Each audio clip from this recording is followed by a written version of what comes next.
किम हयून्स POV. आ, मेरी भौहें अपने आप सिकुड़ गईं। जिस गंदे से बच्चे ने मेरी ओर हाथ बढ़ाया था, उसकी हथेली में एक पका हुआ काला कीड़ा था, लगभग मेरे थंब जितना बड़ा। पहली नजर में मुझे लगा कोई बीटल होगा, लेकिन ध्यान से देखने पर वह साफ तौर पर कॉकरोच जैसा लग रहा था। मैंने लेने से इनकार किया तो वह बच्चा जैसे दिखावा करने के लिए उसे अपने माउथ तक ले गया और एक बाइट ले ली। क्रंच। उस आवाज के साथ मेरे अंदर से एक धीमी गाली निकल गई।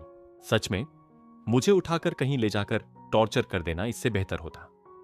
मेरी आंखों के सामने रैट्स और कॉकरोचेस खाते हुए देखना, वैसे भी जो एपिटाइट बची नहीं थी वह पूरी तरह गायब हो गई। आप क्यों नहीं खा रहे मिस्टर? एक और बच्चा बोला। मैंने इसे एक्स्ट्रा क्रिस्पी रोस्ट किया है। वह चुपचाप सब देख रहा था। उन्हें कैसे पता होता कि दिक्कत रोस्टिंग में नहीं थी, लेकिन जो बात मुझे सच में परेशान कर रही थी वह कुछ और थी। मुझे मिस्टर मत कहो। अगर मिस्टर नहीं हो, वह बच्चे ने सिर तिरछा किया, तो मिस कहें। बाकी बच्चे ठाका मारकर हंस पड़े।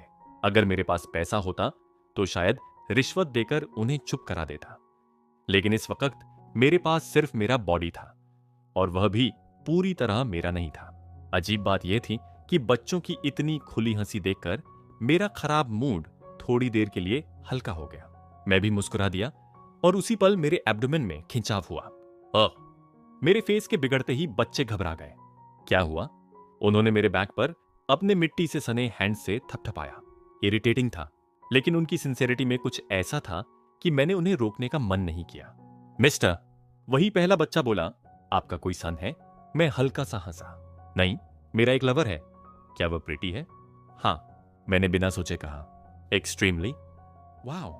उनकी आंखें चमक उठीं। उसी वक्त एक बूढ़ा आदमी अंदर आया। वह यहां का लीडर था और इकलौता फिजिशियन भी। किसी ने मुझसे फुसफुसाकर पूछा था कि क्या उसके पास लाइसेंस है। उसने बस उल्टा सवाल किया था, लाइसेंस क्या होता है? फिर भी जिस तरह से उसने मेरी जान बचाई थी, उससे उसके स्किल्स पर शक करना मुश्किल था। उसने बच्चों को बाहर भेजा और एक घिसी हुई बैंडेज और कुछ हर्ब्स पास रख दिए। मैंने आसपास देखा, कोई रोशनी नहीं कहीं से भी। पहले लगा रात होगी, लेकिन दूसरे दिन समझ आया यह पूरा शहर अंडरग्राउंड था। किसने बनाया, कब बनाया, मुझे नहीं पता। बस इतना दिख रहा था कि यह काफी बड़ा था। वे लोग पहाड़ों और लेक से खाना इकट्ठा करके जिंदगी चला रहे थे। कैसा महसूस कर रहे हो? उसने मेरे एब्डोमेन के चारों ओर बंधी बैंडेज खोलनी शुरू की। पास रखे कीड़ों के बोल की ओर देखते हुए बोला, कुछ खा लोगे तो रिकवरी तेज होगी। No thank you, I'll pass। इतना नखरे कर रहे हो, इसका मतलब अभी मरने वाले नहीं हो। उसकी आवाज शांत थी। पता है, जब लोग सच में भूखे होते हैं तो क्या होता है? तब तुम्हारा सबसे करीबी साथी भी मीट जैसा दिखने लगता है। पास खड़ा एक जवान आदमी बीच में बोल पड़ा, नॉर्मली मैं आपके लिए फिश पकड़ लाता, लेकिन आपके साथियों की वजह से लेक की सारी फिश मर चुकी हैं। हमारे एक आदमी ने उन्हें खा लिया था और मर गया। उसके टोन में कोई आरोप नहीं था, सिर्फ जानकारी। क्या गवर्नमेंट ने लेक में जहर डाला था? शायद ये इनएविटेबल था। फिर भी मेरे दिमाग में सिर्फ एक ही चेहरा घूम रहा था। वह कैसा होगा? क्या वह अपने डिस्ट्रिक्ट लौट गया होगा? क्या उसने राहत की सांस ली होगी? हम मिलेंगे तो उसके फेस पर क्या एक्सप्रेशन होगा? हर सोच का अंत एक ही जगह जाकर रुकता था। I miss you. मेरी एक रिक्वेस्ट है, मैंने कहा। डिस्ट्रिक्ट ए में किसी को भेज दीजिए। वे लोग मुझे लेने आ जाएंगे, मैं कॉम्पेंसेशन दूंगा। बूढ़े आदमी ने पास खड़े जवान की ओर देखा। वह कुछ पल हिचकिचाया, फिर उठकर बाहर चला गया। कमरे में सिर्फ हम दोनों रह गए। उसने गहरी सांस ली। असल में मैंने किसी को भेजा था एंड वह वापस नहीं आ सका। लगता है उन्हें आपको ढूंढने में कोई इंटरेस्ट नहीं है। मुझे कुछ देर बाद बात समझ आई। फिर मेरे मुंह से हंसी निकल गई। हा, यू डैम बास्टर्ड्स। और उसी पल मेरा ब्लड ठंडा पड़ गया। अगर मैं गायब हूं तो आयर भी डेंजर में हो सकता है। वह गोल्ड माइन में अपना हिस्सा मांगेगा और वे लोग कभी नहीं देंगे। फक। मैं उठने लगा। बूढ़े आदमी ने मेरा आर्म पकड़ लिया। उसने चेतावनी दी, वुंड फिर से खुल सकता है, हालत बिगड़ सकती है। मैंने उसे नजरअंदाज किया। यहां यूं पड़े रहकर पिटी कलेक्ट करने का वक्त नहीं था। मैं भूल गया था कि यहां कई लोग हैं जो मुझे मर्डरस आईज से देख रहे थे, जो मौका मिलते ही मेरी बैक में नाइफ घोंप सकते थे। कमरे से बाहर निकलते ही मैं ठिठक गया। यह जगह एक एंटहिल जैसी लग रही थी। धरती में खोदी गई टनल्स एक दूसरे से जुड़ी हुई। लोग छोटे छोटे ग्रुप्स में बैठे खा रहे थे। क्या इसे खाना कहा जा सकता था? मुझे लगा था बच्चे मुझे चिढ़ा रहे हैं, लेकिन नहीं, वे सच में इंसेक्ट्स खा रहे थे। पता नहीं कितने समय से वे यहां रह रहे थे, फिर भी इतनी गरीबी के बावजूद बच्चे हंस रहे थे। मैं कुछ ही कदम चला और फिर वहीं ढह गया। वही बच्चा जो मुझे इंसेक्ट्स दे रहा था मेरे पास आया। उसने जेब से कुछ निकाला, गंदी कपड़े में लिपटा हुआ एक सूखा हुआ अनजान फ्रूट।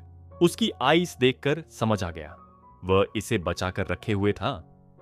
मैंने कोई रिएक्शन नहीं दिया तो उसने जिद की, फ्रूट मेरे हैंड में दबाया और भाग गया।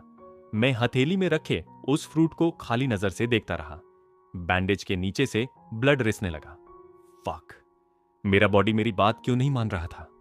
अचानक मुझे मां याद आ गई। 20 साल तक एक लाश की तरह पड़ी रही। उस वक्त उसने क्या महसूस किया होगा? क्या उसने मौत के लिए दुआ की होगी? यह जानते हुए भी क्या मैंने अपनी ग्रीड में उसे नजरअंदाज कर दिया था? मैंने आंखें बंद कर ली। आफ्टर इमेजेस तैरने लगे। उस पल पहली बार समझ आया डॉट हेल्पलेसनेस किसी इंसान को कितना मिजरेबल बना सकती है। बैक्सियोल्स पीओवी, हर तरफ लाइट्स जल उठी। मैंने अनायास मुस्कुरा दिया।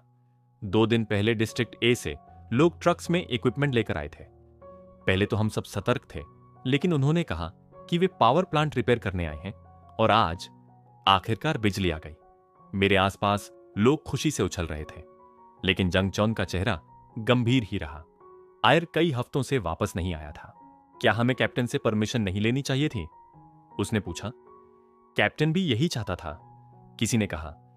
हमें लगा था कि अगर किम हायून मर गया तो बिजली का कोई मतलब नहीं, लेकिन लगता है डिस्ट्रिक्ट ए वाले पूरी तरह निर्दयी नहीं है। सिर्फ वही नहीं, किसी और ने जोड़ा, वे बहुत सारा फूड भी लाए हैं, बाकियों को भी बुला लेते हैं। गिल्सू बोला, अब जब बिजली और पानी है तो बिखरे रहने की जरूरत नहीं। चोरी करने से अच्छा है यही सब सॉल्व करें। मैंने डिस्ट्रिक्ट ए से मिले सीड्स देखे। अगर इन्हें खेतों में बो दिया तो इस साल भूखे नहीं मरेंगे। ये सोचकर ही मेरे शोल्डर्स उछलने लगे। ऐसा दिन सच में आएगा, मैंने कभी सोचा नहीं था। इतना अच्छा लग रहा था कि लगा आज ड्रिंक करनी चाहिए, लेकिन जांगचौन ने सिर हिला दिया। अभी गार्ड डाउन नहीं कर सकते, उसने कहा। मुझे शक है वे इतनी आसानी से हमारी शर्तें मान रहे हैं। ये अजीब है। अगर किम हायून मर चुका होता तो उन्हें केयर करने की जरूरत ही नहीं थी। अगर वे प्रिटेंड कर रहे हैं, किसी ने कहा, तो हम उन पर टूट पड़ेंगे। कहते हुए भी हम सब जानते थे हम उनकी बराबरी नहीं कर सकते। मैंने सीड्स वापस रख दिए। आयर लौट आए, फिर तय करेंगे। तभी मेरी नजर ली बोराम पर पड़ी। वह डिस्ट्रिक्ट ए के किसी आदमी से देर तक बात कर रहा था, फिर लौटा, चेहरा चमकता हुआ। क्या हुआ? मैंने पूछा। कुछ अच्छा? मैं वापस जा सकता हूं? गिल्सू का चेहरा बिगड़ गया। वापस? कहां? मेरे क्राइम्स माफ हो गए हैं। कैसे? उसकी मुस्कान थोड़ी फीकी पड़ गई। आप लोग जिस बैटल में गए थे उसमें मेरा भाई बुरी तरह घायल हो गया। शायद उसी को ध्यान में रखा गया। मेरे पिता के सिर्फ 2 बेटे हैं, वह और मैं। सब चुप हो गए। हमें खुश होना चाहिए था, लेकिन अजीब सी उदासी पहले आ गई। वह ज्यादातर वेपन्स वही बनाता था। उसके बिना मैंने ताली बजाई। जो भी हो, सेलिब्रेट करने की बात है। बाकियों ने भी हामी भरी। गिल्सू के चेहरे पर गिल्ट था। उसने उसे जंकी कहा था, परेशान किया था। हमने सोचा था हम हमेशा साथ रहेंगे, लेकिन फैमिली के साथ रहना बेहतर है ना? अचानक मुझे डर लगा, अगर आयरा कभी वापस ना आया तो? उसकी भी फैमिली थी, कीमती। हमारे रिश्ते क्या सिर्फ मजबूरी से बने थे? यह सोचते सोचते मेरा दिल और भारी हो गया। आयरिस पीओवी, मैं बाहर जाने की तैयारी कर रहा था कि टीवी पर चलती खबरों ने मुझे वहीं रोक दिया। एक इंट्रूडर किसी दूसरे डिस्ट्रिक्ट से चोरी छिपे घुसा हुआ किसी को मारकर भागते हुए पकड़ा गया था। ऐसी ही एक घटना पिछले हफ्ते भी हुई थी। आउटसाइडर्स, इंट्रूडर्स, मीडिया हर शब्द को जहर की तरह उछाल रही थी। लोगों का डर और गुस्सा बेकाबू होता जा रहा था। मुझे यह बिल्कुल समझ नहीं आ रहा था। डिस्ट्रिक्ट ए की डिफेंस सिस्टम बेहतरीन थी। खुद जांगचौन ने कहा था कि उसे यहां आने में सालों लगे थे। तो फिर अचानक इंट्रूडर्स इतने ज्यादा कैसे हो गए? वे आए कहां से? क्या प्रोटेक्शन वॉल के नीचे कहीं से कोई रास्ता खोद दिया गया था? बेमतलब की सोच में उलझा ही था कि जॉन आया और मेरा हैंड पकड़ लिया। Young, where are you going today? उसके फेस पर मायूसी साफ दिख रही थी। मैंने उसके फ्लफी हेयर पर हाथ फेरा। 1.5 साल बाद घर लौटा था और फिर भी पिछले 1 हफ्ते से मैं रोज बाहर जा रहा था। मैं आज जल्दी वापस आ जाऊंगा। उसने साथ चलने की जिद की। एंजेलो भी अड़ गया। मैं असमंजस में था, लेकिन मोनिका ने बड़ी सहजता से दोनों को समझाया और अंदर भेज दिया। उसी वक्त मटेओ अपने रूम से बाहर आया। वह हफ्ते में 1 बार इंजेक्शन लेता था, जिससे वह पहले की तरह जी सकता था। अब रुकना नहीं चाहिए। किम हायून को ढूंढने के लिए मेरा रोज बाहर जाना उसे पसंद नहीं था। उसकी जगह मैं होता तो शायद मैं भी यही सोचता। आखिरकार इन सब घटनाओं की जड़ किम हायून ही था। फिर भी मैं यूं खड़ा नहीं रह सकता था। शायद यह मेरा भ्रम था, या शायद नहीं, लेकिन सर्च पार्टी अब बस औपचारिकता निभा रही थी।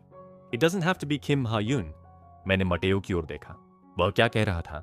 मैं किसी को जानता हूं, उसने कहा, जो अपना वादा निभाएगा। मुझे कुछ भी समझ नहीं आया। किम हायून के अलावा कौन और क्यों? किचन में खड़ी एना ने चुपचाप हमारी ओर देखा। वह कुछ नहीं बोली, लेकिन किम हायून के जिंदा लौटने की सबसे ज्यादा दुआ वही कर रही थी। समय हो रहा था।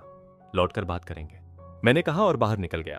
कार तक छोड़ने आए मटेओ ने मेरे शोल्डर पर हाथ रखा। I hope today is the last day you search for that person. अपने आप को दोष मत दो। उसने अपना चॉइस खुद चुना। मैंने कोई जवाब नहीं दिया, सिर्फ इतना कहा कि जल्दी लौटूंगा। इंजन स्टार्ट किया और निकल पड़ा। मेरे दिमाग में सवालों की भीड़ थी। मटेओ किसकी बात कर रहा था? उन्होंने किससे कांटेक्ट किया था? मीडिया का अचानक बदला हुआ टोन, हर चीज किम हायून के खिलाफ जाती महसूस हो रही थी। मैं अंदाजा लगा सकता था कि इसके पीछे कौन है, लेकिन अभी वह सोच सेकेंडरी थी। प्राइमरी सिर्फ एक चीज थी, किम हायून को ढूंढना। गेट पार किया। कब डेवलपमेंट साइट पीछे छूट गया पता ही नहीं चला। पहचाना सा रास्ता पार करके मैं लेक के उस पार पहाड़ के नीचे बसे गांव पहुंचा। चर से उतरा, बैग शोल्डर पर डाला और टूटे फूटे गांव में सर्च शुरू की। एरिया को सेक्शंस में बांटा गया था, लेकिन जगह उम्मीद से ज्यादा फैली हुई थी। टेरेन भी उलझा हुआ। सर्च पार्टी को बुलाने का ख्याल आया और उसी पल मन ने मना कर दिया। अब भरोसा नहीं रहा था। काफी देर चलने के बाद एहसास हुआ दोपहर हो चुकी थी। भूख लगी थी। एक कोने में बैठकर सैंडविच निकाला। खाने से पहले पानी पिया। बैग दीवार से टिका दी।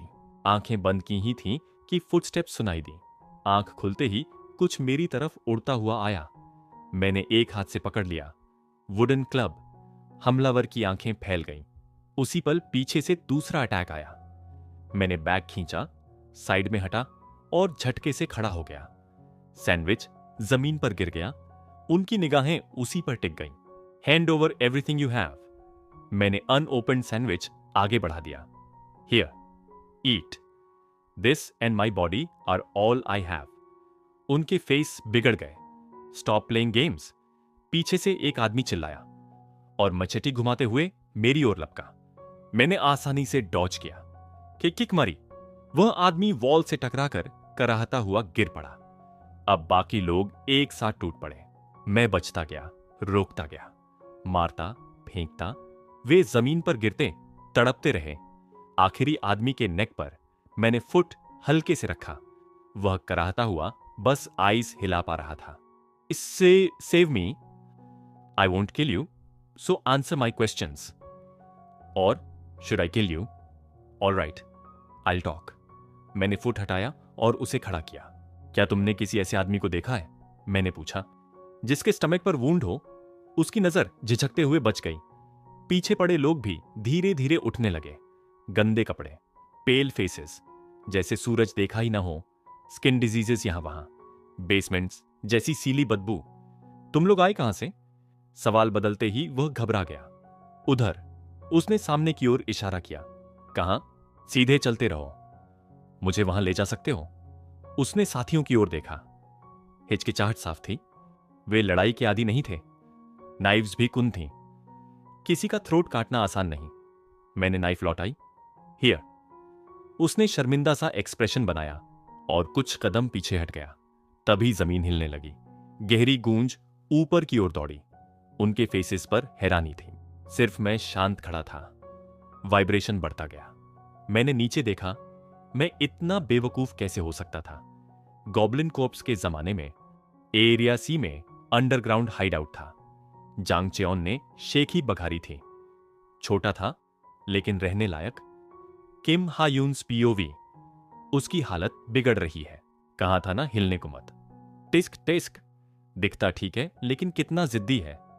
अगर मर गया तो, बाहर छोड़ दिया तो नोटिस हो जाएगा। और क्या कर सकते हैं। काफी समय बाद मीट खाने को मिलेगा। उनकी कैजुअल बातचीत सुनकर मेरे मुंह से खोखली हंसी निकल गई। साथ ही मैं समझ भी रहा था, जो लोग छिपकर जीते हैं वे बॉडीज को बरी या बर्न करने के बारे में नहीं सोचते। वायरस आउटब्रेक और फैमिन के समय लोगों ने लाशें खाई थीं, जानबूझकर या अनजाने में। हंगर इंसान की सबसे कठोर इच्छाओं में से एक है। सोचों में डूबा ही था कि जमीन हल्की सी कांपी, वाइब्रेशन बढ़ी, बूढ़े आदमी का फेस गंभीर हो गया। सीओप, बाहर जाकर देखो, पिलर्स मजबूत करना, एंट्री कोलैप्स नहीं होनी चाहिए। जवान आदमी चला गया, बूढ़ा भी उठा। मुझे नहीं पता तुम्हारी किस्मत कहां तक साथ देगी, उसने कहा, लेकिन मैं चाहता हूं कि तुम जिंदा रहो। खाने वाली बात भी सच्ची थी और यह भी। मैंने आंखें बंद कर लीं। वाइब्रेशन तेज हो गई। ड्रिप ड्रिप, ऊपर से मिट्टी झरने लगी। कभी भी गिर सकता था। उसी बीच फीवर चढ़ने लगा। चिल्स, माउथ सूख गया। आंखें बंद किए, वही फेस उभर आया। काश उसे एक बार और देख पाता, बस एक बार, तो शायद बिना रिग्रेट मर सकता था। मैं पागल हो गया हूं, एक इनोसेंट बच्चे को यहां लाना, धमकाना, फुसलाना, धोखा देना। अगर अपने काम गिनूं तो मैं कचरे से भी बदतर हूं। मुझे क्या हक है उसे देखने की चाह रखने का। डैम इट, लगता है अंत करीब है। बेकार की सोच, खुद को दोष देना। मेरे जैसा नहीं था। फुटस्टेप्स की आवाज आई। आईज खोलने की ताकत नहीं थी। भारी सांसें ले रहा था कि किसी ने मेरे फॉरहेड को छुआ। क्या वे देख रहे हैं कि मैं मरा या नहीं। मैं हंस ही रहा था कि किसी ने चीख छू लिया। धीरे से आंखें खोली। हां, क्या एंजल आया है। फेस बिगड़ा। Are you crazy. एंजल नहीं था, लेकिन फेस एंजल जितना ही खूबसूरत था। मुझ पर दौड़ती नजर, डिस्ट्रेस से भरी हुई। पीछे वही जवान खड़ा था जिसने मेरी देखभाल की थी। उसका फेस ब्रूज था। Is this the person you were looking for. आयर ने कोई जवाब नहीं दिया। Did you find me. वह हमेशा की तरह चुप रहा। वही जिद, और फिर भी इतना प्यारा। मैं मुस्कुराए बिना नहीं रह सका। जो डिजायर बुझ चुका था वह फिर से जाग उठा। मरने का रिग्रेट रहित ख्याल बेमानी लगने लगा।